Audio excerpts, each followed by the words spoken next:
নীলের খালি পায়ে ছাপ পড়ছে। বারবার পাগলের মতো আইসিইউর লোহার দরজার সামনে ছুটে আসছে নীল, আর দুজন নার্স নীলকে আটকে দিচ্ছে। ম্যাম, আপনি বুঝতে পারছেন না, আইসিইউতে রোগী লোক ঢোকা নিষেধ। নিষেধ মানে? আমার মেজর সাহেব ওই দরজার ওপরে মৃত্যুর সাথে পাঞ্জা লড়ছে, আর আপনারা আমাকে নিয়ম শোনাচ্ছেন? নীলের চোখ দুটো রক্ত জমার মতো লাল হয়ে গেল। গত 2 রাত ধরে ঘুম নেই, মুখটা শুকিয়ে কাঠ। নীল আবার দরজায় হাতল ধরে ঝাঁকুনি দিল। মেহরিন দৌড়ে গিয়ে নীলকে ধরে ফেলল। নীল, শান্ত হ। তুই এভাবে ভেঙে পড়লে। বাকি এটুকু উচ্চারণ করতে পারল না মেহরিন। তার আগে নীল বলে উঠল, কীভাবে শান্ত হবো আপু?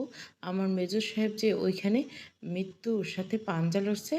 নীলের কান্না পুরো হসপিটালের প্রতিধ্বনি তুলছে। নীলের হাহাকার শুনে আইসিইউ থেকে বেরিয়ে এলো। নীলকে দেখে তার বুকের ভেতরটা হু হু করে উঠল। ঈশান ভাইয়া, একবার, শুধু একবারের জন্য আমার মেজর সাহেবকে দেখতে দেন। ঈশান মাথা নাড়ল। যাও, তবে 5 মিনিট, এর বেশি না।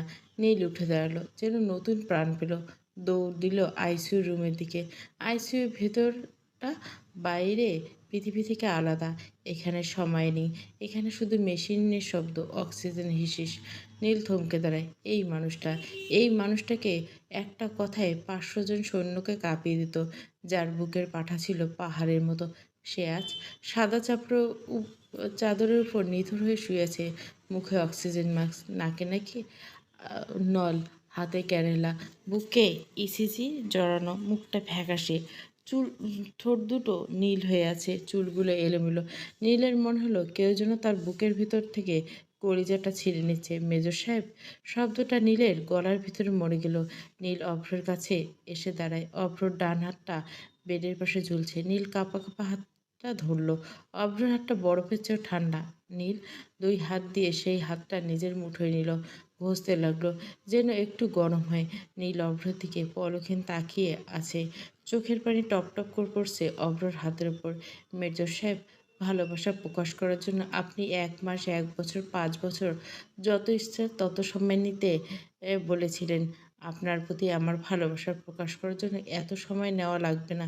আমি এক্ষুনি প্রকাশ করছি মেজর সাহেব, আপনি শুনুন। আমি কিন্তু বারবার বলবো না।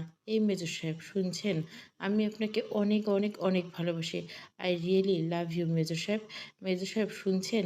ভালোবাসি, কিন্তু অনেক বেশি ভালোবাসি। নীলের মুঠোয় আবদ্ধ থাকা অভ্রের সেই হাতটা সামান্য নড়ে উঠল। কয়েক সেকেন্ড পর আস্তে আস্তে চোখ খুলে তাকায় অভ্র। চোখ খুলে নীলকে দেখে অভ্রের ঠোঁটের কোণায় মুচকি হাসির রেখা ফুটে ওঠে। মাই ডিয়ার মিষ্টি বউ, একটু আগে বলা কথাটা আবার রিপিট করো। এই মেজর সাহেব, শুনছেন? ভালোবাসি, কিন্তু অনেক বেশি ভালোবাসি। আমিও কিন্তু মিষ্টি বউটাকে অনেক অনেক ভালোবাসি। নীল হাসে। অভ্রর দিকে ঝুঁকে অভ্রর কপালে সময় নিয়ে চুমু খায় নীল। এত তাড়াতাড়ি আমার মিষ্টি বউটা আমাকে ভালোবাসার কথা বলবে, আমাকে চুমু খাবে, তাও কল্পনা করিনি। মেজর সাহেব, এখন থেকে 24 ঘন্টা আপনাকে ভালোবাসি বলবো, আর চুমুর উপরে রাখবো। আপনি শুধু সুস্থ হয়ে যান মিষ্টি বউ। আমার তো মনে হচ্ছে আমার হাতে বেশি সময় নেই।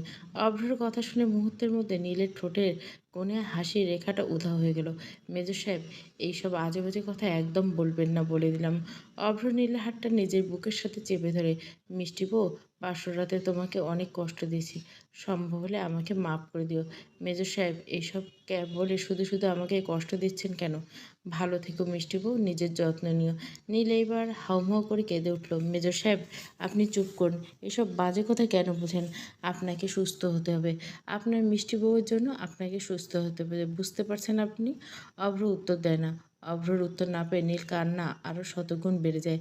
হঠাৎ নীলের চোখ পড়ে মনিটরের স্ক্রিন দিকে। ওঠানামা করছে সবুজ লাইনটা। হঠাৎ একটা লম্বা টান দিয়ে সোজা হয়ে যায়। বিষয়টা বুঝতে পেরে নীল 3 সেকেন্ডও সময় লাগলো। নীল চিৎকার করে উঠল, না! মেজর সাহেব শুনুন। এই মেজর সাহেব, চোখ খুলুন। আপনার মিষ্টি বউ আপনাকে ডাকছে। মেজর সাহেব, আপনি আমাকে একা রেখে কোথাও যেতে পারেন না। আপনার যদি যেতে হয় তাহলে আমাকে সাথে নিয়ে যান। নীলের মুঠোয় আবদ্ধ থাকা অভ্রের হাতটা আস্তে করে শীতল হয়ে গেল। নীল চিৎকার করে ঈশানকে ডাকলো। নীলের চিৎকার শুনে ঈশান দৌড়ে এলো। অভ্রের কবজি ধরল, নাড়ি চেক করলো, তারপর বুকের উপর স্টেথোস্কোপ পড়ল। 20 সেকেন্ড পর ঈশান এক পা পিছিয়ে গেল, চোখ বন্ধ করে ফেলল। ঈশান ভাই, আপনি দূরে সরে গেলেন কেন? ওনাকে দেখুন না, উনি কথা বলছেন না কেন? ঈশান চোখ খুলল, চোখের পানি টলমল করছে। ভাবি, আই অ্যাম সরি। আমরা অবহিরকে বাঁচাতে পারলাম না। অভ্র বিদায় নিয়েছে এই পৃথিবী থেকে। কথাটা শুনে নীলের নিঃশ্বাস আটকে আসতে লাগলো। মুহূর্তের মধ্যে চোখের মনে উল্টে পড়লো, শরীরটা নেতিয়ে পড়লো অভ্রের বুকের উপর। বিকেল 4:30। আকাশের রোদটা আজ কেমন জানি হলুদ হয়ে আছে। চট্টগ্রামের সেনানিবাসের কেন্দ্রীয় জামে মসজিদের মাঠ। সাদা কাফনে মোড়ানো মেজর ওয়াসিফ অভ্র চৌধুরী খাটিয়ে নিথর হয়ে শুয়ে আছে। চারপাশে সারি সারি সামরিক অফিসার। সবার চোখের পানি টলমল করছে। ইমাম সাহেব জানাজায় নিয়ত করলো। ইমামের হাতে বাকি সবাই নিয়ত করলেন। মিনিট 5-এর মধ্যে জানাজা শেষ হলো। জানাজা শেষে খাটিয়ে করে কবরস্থানে নিয়ে যাওয়া হয় অভ্রকে। অভ্রর নিথর দেহখানা কবরে নামানো হয়। কবরে মাটি দেওয়ায় 40 কদম এগিয়ে এসে মোনাজাত ধরা হয়। অভ্রের জন্য দোয়া করা হয়। সময় বিকেল 5টা। এইমাত্র নীলের জ্ঞান ফিরেছে। এতক্ষণ অজ্ঞান হয়ে পড়েছিল নীল। জ্ঞান ফিরতে উঠে বসে নীল। রুমের চারিদিকে একবার চোখ বুলিয়ে নেয়। ফাতেমা কান্না করছে আর আয়েশা তাকে সান্ত্বনা দিচ্ছে। নীল বেড থেকে উঠে দাঁড়ায়, তারপর রুম থেকে দৌড়ে বেরিয়ে যায়। বাড়ি থেকে বের হয়ে দৌড়াতে থাকে অভ্রদের পারিবারিক কবরস্থানের দিকে। অভ্রের প্রতি এত মগ্ন ছিল যে নীল কখন ভুল রাস্তায় এসে মাঝ রাস্তায় চলে এসেছে তা নীল নিজেও জানে না। গাড়ির হর্নের শব্দ পেয়ে নীলের ঘোর কেটে, তবে তৎক্ষণাৎ অনেক দেরি হয়েছে। একটা গাড়ি এসে নীলকে ধাক্কা মারে। নীল ছিটকে পড়ে যায় একটু দূরে। মেজর সাহেব বলে চিৎকার করে দিয়ে উঠে বসে নীল। নীলের চিৎকার অভ্ররও ঘুম ভেঙে যায়। অভ্র ও শোয়া থেকে উঠে বসে নীলকে মেজর সাহেব বলে পাগলের মতো কান্না করতে করতে অভ্র নীলকে নিজের বুকে টেনে নেয়। শক্ত করে নীলকে জড়িয়ে ধরে, মিষ্টি বউ, এই তো আমি, তোমার মেজর সাহেব তোমার কাছে এসে তোমাকে জড়িয়ে ধরে রেখেছে। দেখো তুমি। নীলের শরীরের সব শক্তি দিয়ে অভ্রকে জড়িয়ে ধরে কান্না করতে থাকে। অভ্র নীলকে সান্ত্বনা করার চেষ্টা করছে। মিষ্টি বউ, কাঁদছো কেন? বাজে স্বপ্ন দেখছো বুঝি? মেজর সাহেব, আপনি সত্যি আমাকে জড়িয়ে ধরে আছেন তো? আমি সত্যি তোমাকে জড়িয়ে ধরে আছি। তাহলে আমি এতক্ষণ স্বপ্ন দেখছিলাম? তুমি মনে হয় এতক্ষণ স্বপ্ন দেখছিলে।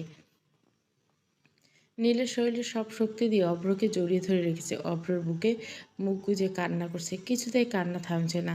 নীলের চোখের পানিতে অভ্রর বুক ভিজে যায়। অভ্র উপায় না পেয়ে নীলের ঘাড়ে মুখ বসিয়ে দেয়। হঠাৎ ঠোঁটের স্পর্শ পেয়ে নীল কেঁপে ওঠে এবং কান্না থেমে যায়। এই পাগলি, সামান্য একটা স্বপ্ন দেখে কেউ এভাবে কান্না করে? এটা সামান্য স্বপ্ন ছিল? অনেক বাজে স্বপ্ন। কি এমন বাজে স্বপ্ন দেখছো যে এইভাবে কান্না করছো?